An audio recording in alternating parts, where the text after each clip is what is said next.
Question 1. Describe the spread of non-cooperation movement in the countryside. Answer. The non-cooperation movement spread to the countryside also. It drew into the struggles of peasants and tribals from different parts of India. In Awadh, the peasants' movement led by Baba Ramchandra was against talukdars and landlords who demanded extremely high rents and a variety of other cesses from the peasants. Peasants were forced to work in landlords' farms without any payment, beggar. Peasants had no security of tenure, thus being regularly evicted so that they could acquire no right over the leased land. The demands of the peasants were reduction of revenue, abolition of beggar and social boycott of oppressive landlords. In the Gudem hills of Andhra Pradesh, a militant guerrilla movement spread in the early 1920s against the closure of forest areas by the colonial government, preventing people from entering the forests to graze their cattle, or to collect fuel wood and fruits. They felt that their traditional rights were being denied. For plantation workers in Assam, freedom meant the right to move freely in and out of the confined space in which they were enclosed. It meant retaining a link with the village from which they had come. Under the Inland Emigration Act of 1859, plantation workers were not permitted to leave tea gardens without permission. In fact, the permission was hardly granted. When they heard of the non-cooperation movement, thousands of workers defied the authorities and left for their homes. Question 2. How did cultural processes help in creating a sense of collective belongingness in India? Explain. Answer. Though nationalism spread through the experience of united struggle, but a variety of cultural processes captured the imagination of Indians and promoted a sense of collective belongingness. Use of figures or images. The identity of India came to be visually associated with the image of Bharat Mata. Devotion to the mother figure came to be seen as an evidence of one's nationalism.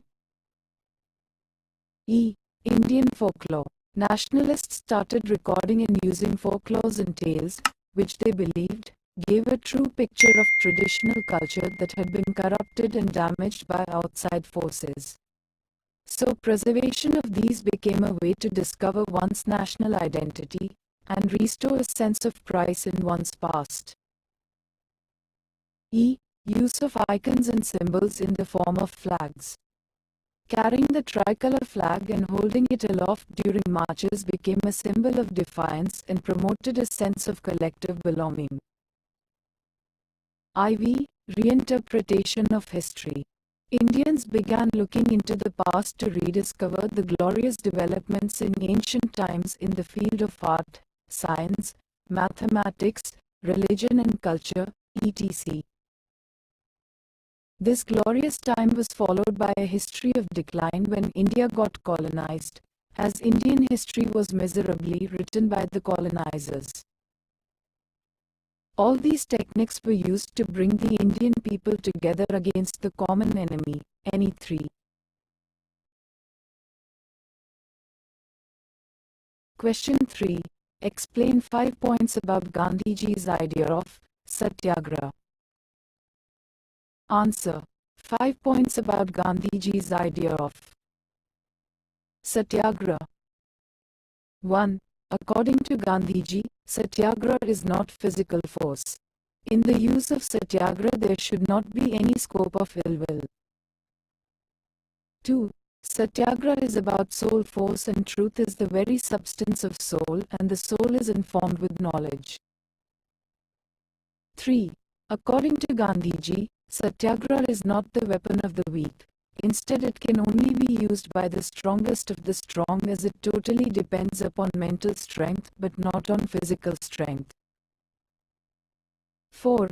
Gandhiji said, Satyagraha is passive resistance, which is about intense activity but in a non-violent manner. India cannot rival Britain in force of arms as the British worship the war god and all of them are bearers of arms. Indians can't compete with them in arms but can only defeat them using the weapon of ahimsa alone. That is, by using mental strength Indians can defeat the British. Tolerance and non-violence can only become the pillar of strength for the India answer. 5. Non-violence is the supreme dharma which could unite all Indians. Without seeking vengeance or being aggressive, a satyagrahi can win the battle. Take a photo of words you want to understand.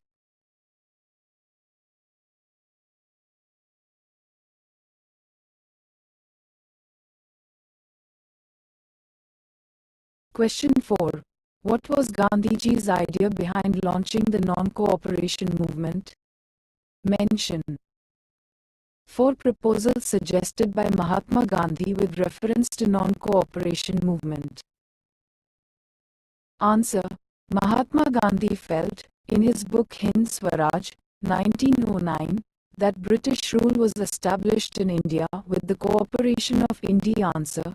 It has survived because of their cooperation. If the Indians refuse to cooperate, British rule in India will collapse and Swaraj would come. Proposals suggested by Mahatma Gandhi with reference to non-cooperation movement. 1. According to Gandhiji, non-cooperation could become a movement by unfolding in stages.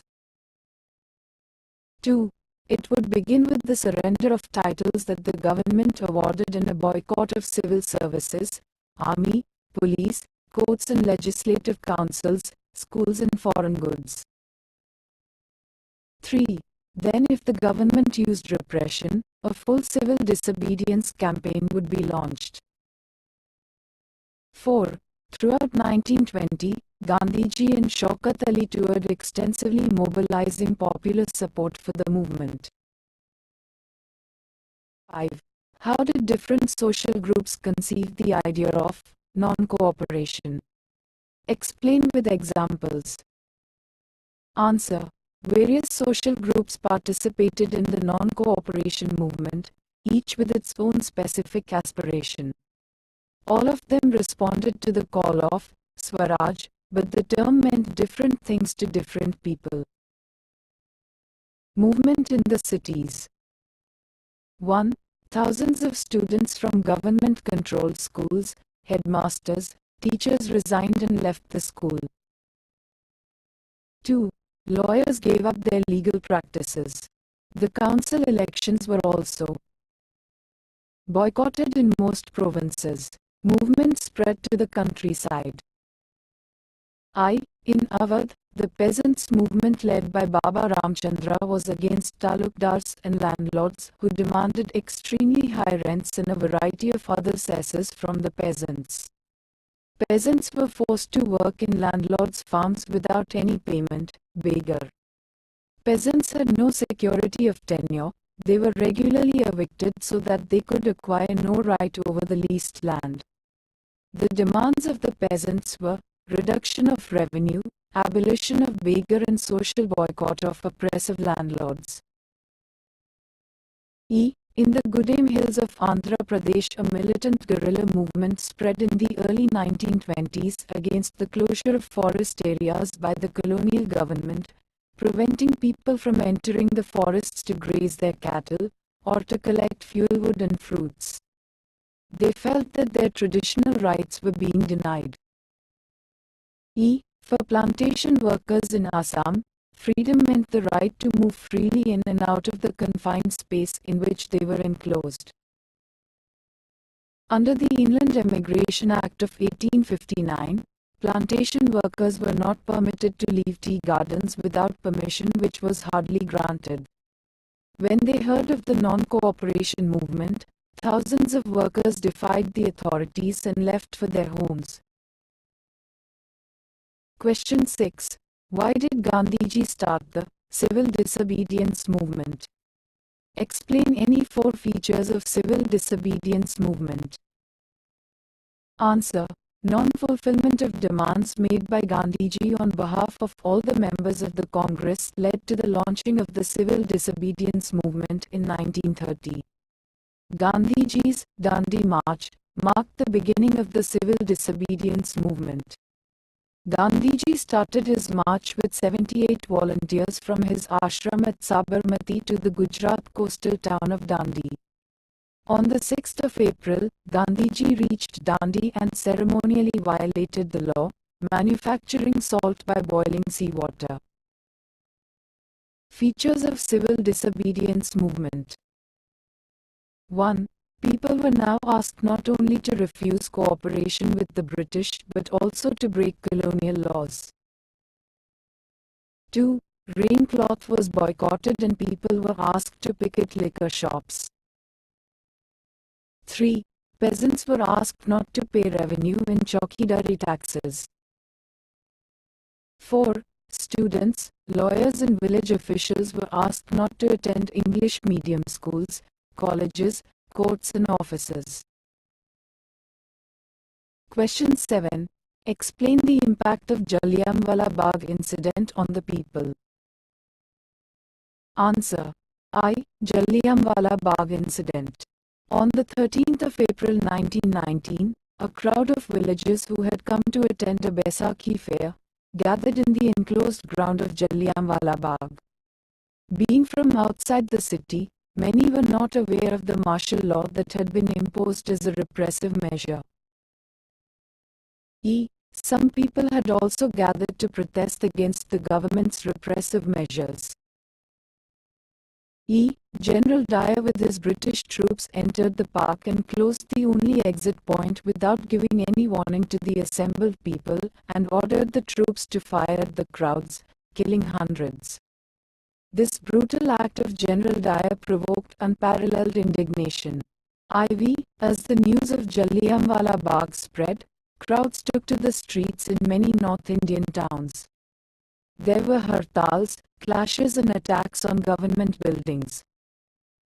The government replied with further brutalities.